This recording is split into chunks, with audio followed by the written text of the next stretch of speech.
Mr. Dwyer brings up a valid point. Well, Mr. Dwyer has had contact with the doctor, does know who the doctor is, regardless of the fact that he says he doesn't. I have a copy of a letter where he's communicated with the doctor about those records, and so he's aware that they were out there. He could have subpoenaed them. I mean, he's sitting here trying to blame my client for not producing, but he's had knowledge of this hearing. He could have obtained those records. I've had 4 business days knowledge of this hearing, and I did subpoena them properly in another case. He could have subpoenaed them and reviewed them in the hallway in the past hour, Your Honor. What now? He could have subpoenaed the doctor to bring the records here today and reviewed them out in the hallway under the powers of the subpoena. Did he know the doctor was going to be a witness? He should have known the doctor was going to be a witness. I had no notice of who was going to be a witness. I saw a couple affidavits by Mr. Pago in that, and that's the only information that's contained in this file. It's contained in the petition that the child disclosed to the doctor. It's in the petition that the child made statements to the doctor. I mean, Mr. Pago can't attest to things that he has no knowledge of. The things were disclosed to the doctor. I mean, it's right in the petition. He knew the doctor would have to testify.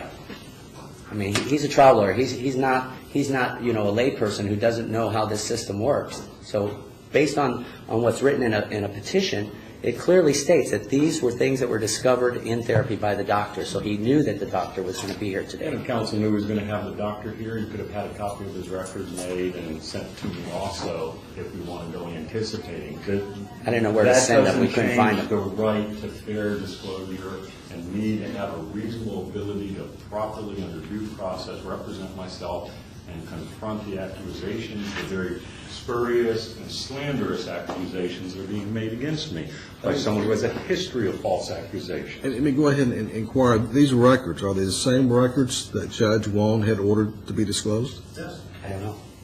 Well, I do, and I'll show you my motion for rule to show cause. It was the records of the treatment of the minor Priscilla Pago by Dr. Stevens. And it was not for use at that hearing because his counsel or his other counsel had objected to it. And I said, Your Honor, I have a right to see those records. And he was like, this is not a full custody case. This has a different issue. And I said, yes, I have a right to see those records to see if any of the things that Priscilla is saying is relevant to the issues before the court. And the court, and a compromise said, I tell you what, have all the records produced to me. I'll look at them. If there's any relevancy, I'll give them to you.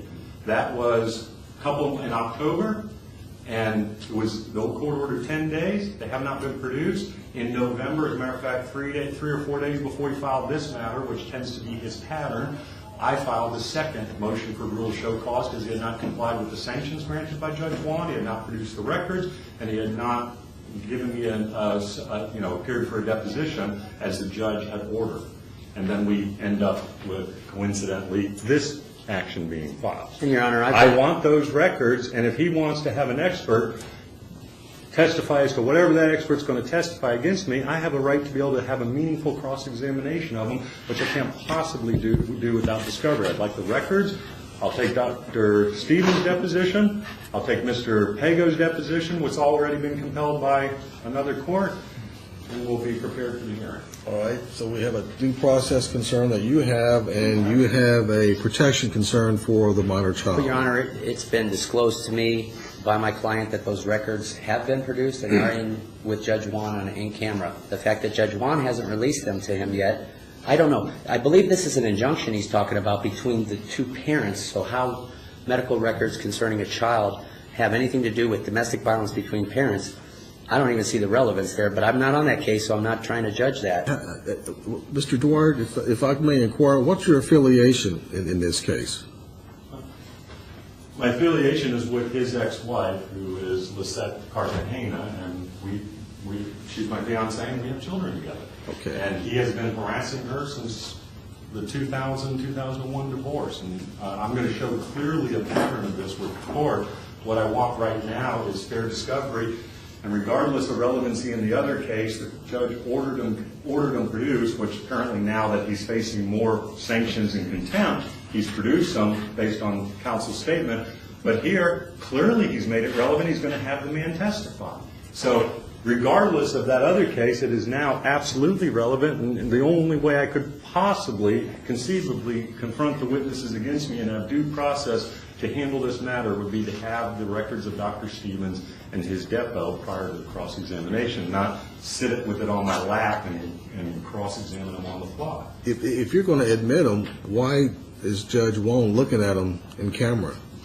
He's looking at copies that were produced pursuant to the order, is what I was told. Here's the thing, though, Your Honor. I represent Mr. Pago on that custody issue, child support visitation, that case, where Judge Silvernail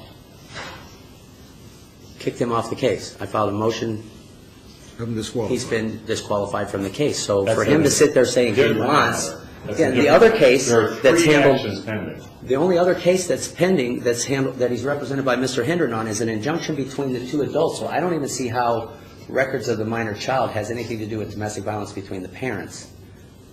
That was for Judge Wong to decide. Here, okay, and I agree that he's doing that. And I have a right to them. Do you have the records that you want to The admit? doctor has the records out in the hallway. And you intend to admit those? That's what you told me. Is that I correct? subpoenaed him, right, to bring the records. Then why cannot Mr. Dwyer look at those records now? I'm not precluding him from doing that.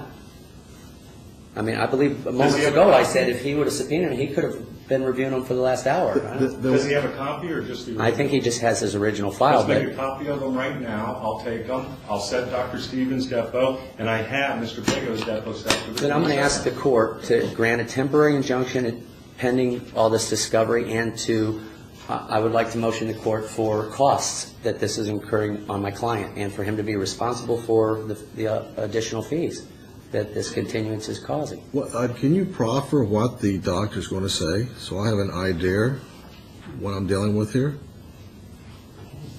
You don't know what the doctor's going to say? No, I can proffer testimony. I basically have told you what he's going to testify as to different incidents the child has disclosed in his counseling session of domestic violence occurred by the respondent. You mean battery or disparaging remarks? We're talking about battery. We're talking about other behaviors that have traumatized the child, yes. Physical and emotional abuse. Okay, so you don't want the child around Mr. Dwyer until the final hearing, is that correct? Until he's ready to bring it back for the trial, correct. Mr. Dwyer, is there any problems with that? You not being around the child pending a... There is... I'm trying to avoid issuing the injunction, because if I issue a temporary injunction, it could be catastrophic.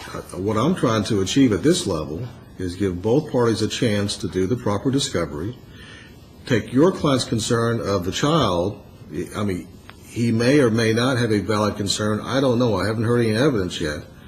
But if Mr. Dwyer would voluntarily do that as an officer of the court, then that would protect your concern and give Mr. Dwyer a chance to do his discovery that he needs to do. Correct. I can tell you, I mean, the injunction, it inherently doesn't comply with the case standard as to any sort of imminent threat or danger, and there is a complete lack of any evidence on that. But as an officer of the court, first of all, I am rarely around the child. I mean, every now and then, obviously I go over to see my babies or pick up my babies, and Priscilla is there. Her mom has her every other weekend, and there's a Christmas break. Now, on Christmas break coming up here, I'm going to have my children with me, along with my father and other members of my family, and Lisette is going to be out of town, so his child won't be around for Christmas at all. A lot of times I see the child for a half hour or so while I'm picking up my children. I'm just trying to avoid issuing the temporary injunction. If I cannot get, the temporary injunction is under a different scenario than the permanent injunction. Right. I can conduct a hearing right now to make a determination if I'm going to issue the temporary injunction. If you as an officer of the court represent that you will put that restriction upon yourself, the court will be satisfied and will not issue the temporary injunction, or at least not have the hearing. Absolutely. I won't do anything as a family-wise that will involve the child being around. I mean, I can't say I wouldn't see her when I came to pick up my kids if she was there, but we don't have any plans of doing something together where there'll be any sort of long-term contact, and I can make that representation as an officer. And again, I'm confused, Your Honor, because earlier he said that was his fiancée, so why would there not be contact?